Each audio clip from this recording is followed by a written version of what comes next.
The film this evening that you're going to watch is called Blow Up by Antonioni, an Italian director that was quite famous at the time this film was done. He's passed out of the filmmakers that are talked about a lot, but he was a very fine filmmaker. This was his first film in English, and it happens in London.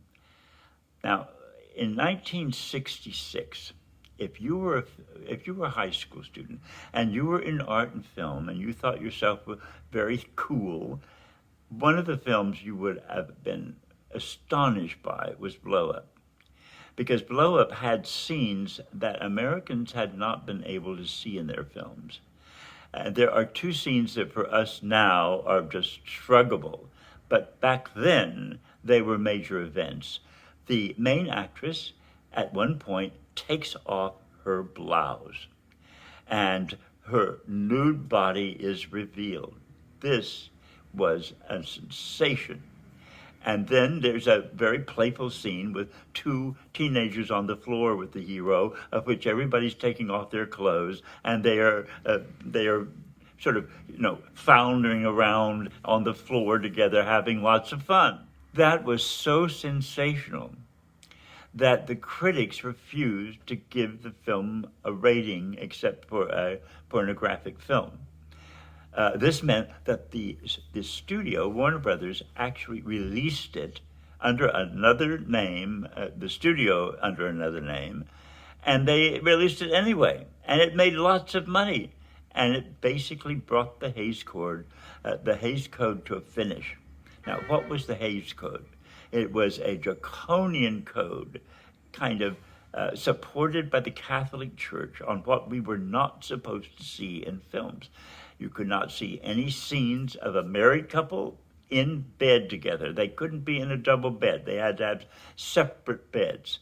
You had no mention of anything like homosexuality, any kind of overt sexuality. If it's mentioned, it had to be punished in some way.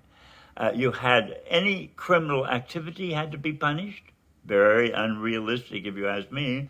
And so it created havoc for filmmakers that wanted to make adult films. People could not have a curse word. The idea of, saying damn would be absolutely forbidden. And so in a way, Blow Up did a great service for the entire history of film. It got rid of one of the greatest obstacles in I would say, adult films. Now, what happens is that in 1966, London was kind of this epicenter of the new wave kind of thinking. It was like in San Francisco, that's when the hippies had come. And we were filled with the hippie generation, all of these ideas about freedom. But in London, it was a kind of chic freedom. It was a very cool freedom. Everybody that was with it sort of was part of this movement. And yet in London, that movement was pretty much invisible. That is, you didn't have a lot of people wandering around the streets unless you went to a certain place in London. Then you saw everybody that was, quote, hip. Otherwise, life went on as usual. So it's an interesting idea that this life was partially hidden. Antonioni came to London and he studied what was going on, and he wanted to use certain elements from this. But now when we look back on this film, it is one of the truest representations of what that hip society was like in London, that became so powerful, had such influence everywhere in the world. And so, its hero is a kind of disillusioned artist who does not have very much enthusiasm about anything. He's very good at what he does, but he also is constantly bored. He's bored with everything. And he really doesn't have any, vital energy in his life. And so the film is a little bit about people like that, but it also has at its center a absolutely fascinating would-be murder and a would-be, body. It has all of these things that make it so intriguing. But everybody complained when the film came out because the murder part, it never had a solution. And they went, how can you just peter out? This film just sort of drifts off. What is it doing? In retrospect, we realize that the film is not about a murder mystery. It's not even about the swinging 60s in London. Antonioni didn't have much sympathy for it.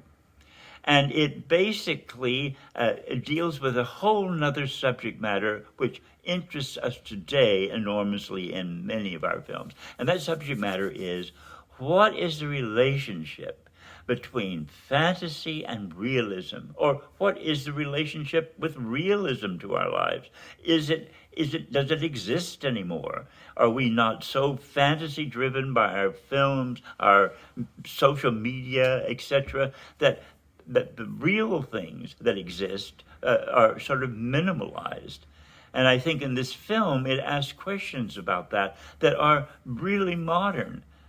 So the film's made 40 years ago, but you can actually look at the world and you get all the world that Austin Powers does his satires on.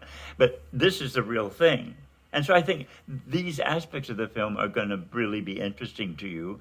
And I would really like you to really weigh the things that you're seeing in terms of time. How much time has passed?